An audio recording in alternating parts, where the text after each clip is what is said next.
Olá, irmãos. Estamos aqui em mais uma mesa da reconciliação e hoje eu trago aqui uma meditação, uma reflexão, que eu começo com uma pergunta: quem que nos prometeu o poder? De quem veio essa promessa de dar poder para que possamos suprir todas as nossas necessidades? Quem nos ofereceu o poder para transformar pedra em pães? Hoje eu vejo muitas pessoas buscando poder. Eu vou dizer nas igrejas, buscando poder para determinar, para poder declarar, dizem até para poder, para profetizar, para que coisas venham a acontecer, para que muitas necessidades da vida das pessoas venham a acontecer. Uns até querem transformar esse poder ou usar esse poder para conquistar bens materiais e por vários motivos. Mas a pergunta é: quem que prometeu esse poder para transformar pedras em pães? Eu faço uma outra pergunta: quem nos prometeu, ou quem prometeu, que se você fizer a oração certa, a oração poderosa, você vai conseguir tudo que você quer?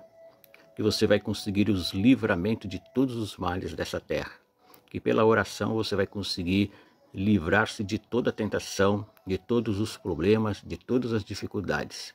Quem prometeu que fazendo a oração certa, você conseguiria se livrar de todo o mal? Quem fez essa promessa? Quem prometeu que se você fizer o culto certo, fazer a adoração certa, você vai conquistar toda essa terra? Aonde você tocar a sua mão, ali será teu. Aonde você colocar o teu pé, ali será teu. Quem fez a promessa de que se você fizer o culto certo, fazer a adoração certa, fazer o louvor certo, você terá direito a tudo nessa terra? Tudo será teu. Toda a promessa será cumprida na sua vida e todo o território onde você desejar, quiser conquistar, será teu. Quem prometeu, quem fez essa promessa de fazendo o culto certo, você vai conquistar tudo nessa terra? E ali, quando nós vemos a promessa, que nos foi dada, se você fizer o culto certo, se você fizer a oração certa, se você buscar o poder certo, então você vai conquistar as coisas aqui nessa terra. Quem fez essa promessa, se nós lermos, não foi Jesus, não foi nosso Deus Pai. Quem fez essa promessa foi o próprio diabo a Jesus. E o diabo, ele usa a própria palavra de Deus, só que ele usa de uma forma equivocada, de uma forma, como diz a própria Bíblia, está escrito que a letra mata, de uma maneira para matar, não com o espírito da palavra. E hoje em dia, infelizmente, nós vemos isso dentro da igreja, nos cultos, as pessoas buscando, querendo fazer o culto certo, com a liturgia certa, querendo fazer a oração certa, desenvolvendo vários tipos de orações, querendo um orar mais do que o outro, para poder conquistar o que quer, para ter o livramento, o poder para conquistar as coisas, bens materiais, para satisfazer as suas próprias vontades, orações para satisfazer as suas próprias vontades, desejando a conquista das coisas do mundo, não no sentido de levar a palavra, não no sentido de amar o próximo, mas sim de satisfazer os seus desejos, suas ambições, as suas ganâncias, e nisso usando a palavra de Deus, como ali o próprio diabo usou para com Jesus. Ele não usou outra palavra. E hoje estamos assim dentro da igreja e nós ouvimos e vemos a palavra sendo ministrada, sendo pregada, falada, mas não no sentido de amar o próximo, não no sentido de fazer a vontade de Deus, mas sim no sentido de amar a si próprio, com seus direitos, porque você fez o culto certo, porque você fez a oração certa, porque você cumpriu os propósitos certos. Agora a pessoa tem o direito, se sente no direito de ser abençoado. Então, como diz lá no livro de Isaías, que as pessoas começaram a reclamar, que eles iam no culto, jejuavam, ou faziam as suas orações, faziam os seus propósitos e não se sentiu abençoado. E a resposta de Deus, através do profeta Isaías, foi essa: vocês fazem isso por interesse de vocês, não porque vocês me consideram o pai de vocês.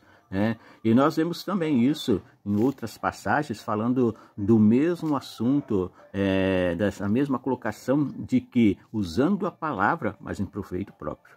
A palavra, ela é usada para o nosso próximo. E ela é usada para a gente aprender qual que é a vontade de nosso Pai e assim colocar isso em prática aqui na nossa vida, no nosso dia a dia. Então, nós vemos o culto perfeito, a oração perfeita, o poder perfeito. O diabo ofereceu: você não é o Filho de Deus? Você tem o poder de transformar a pedra em pães. E a gente vê isso assim dentro da igreja hoje. As pessoas buscando o poder para transformar pedras em pães, suprindo as suas próprias necessidades para o interesse próprio. Nós vemos pessoas fazendo a oração, buscando em oração, propósitos somente egoístas para satisfazer as suas vontades, seus desejos em nome de Deus. Nós vemos as pessoas, querendo o culto perfeito, querem aquele culto direitinho, perfeito, achando que dessa maneira está agradando a Deus e Deus assim o recompensará por bênçãos. E nós vemos assim muitas pessoas frustradas na igreja, porque fazem tudo isso e no final não obtêm o resultado que elas acham que merecem por tudo aquilo que eles fizeram. Porque fizeram a oração perfeita, porque fizeram o culto perfeito, porque buscaram o poder perfeito e não viram isso efetivado nas suas vidas. Então criam aquela expectativa que ela não é alcançada, ficam desiludidas, magoadas, largam a igreja como se a igreja, como corpo de Cristo, fosse culpado, não querem mais ter contato com os irmãos na comunhão da igreja porque acham que todos são culpados por eles não ter alcançado essa bênção, não ter alcançado os objetivos deles. Então muitas pessoas estão desiludidas, desanimadas, magoadas por causa disso, mas porque buscaram Deus de uma maneira egoísta, de uma maneira de ambição pessoal. Às vezes eu penso assim que a culpa nem tanto são dessas pessoas, apesar, quer dizer, não vou dizer que é a culpa dessas pessoas, mas de certa maneira foram ensinados assim. E o que me deixa triste são os dirigentes, pregadores, pastores que incentivam isso dentro da igreja. Eu não sei se é por ignorância, ou porque é de propósito, com alguma intenção, ou por falta de conhecimento. Mas isso acontece e deixa as pessoas muito tristes, afastam da comunhão da igreja por um ensinamento, uma direção, uma orientação equivocada.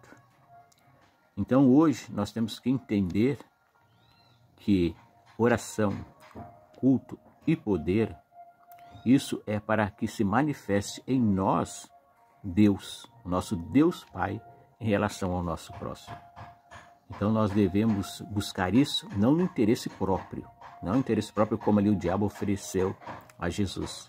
E muitas pessoas estão indo nesse ritmo e nós vemos aí na igrejas, muitas dificuldades, muitas lutas por causa desse entendimento errôneo, Eu vou dizer um entendimento do diabo, mas o poder, a oração e o culto é para manifestar a presença de Deus na nossa vida, porque como filhos de Deus, nós somos a manifestação de Deus Pai aqui na terra.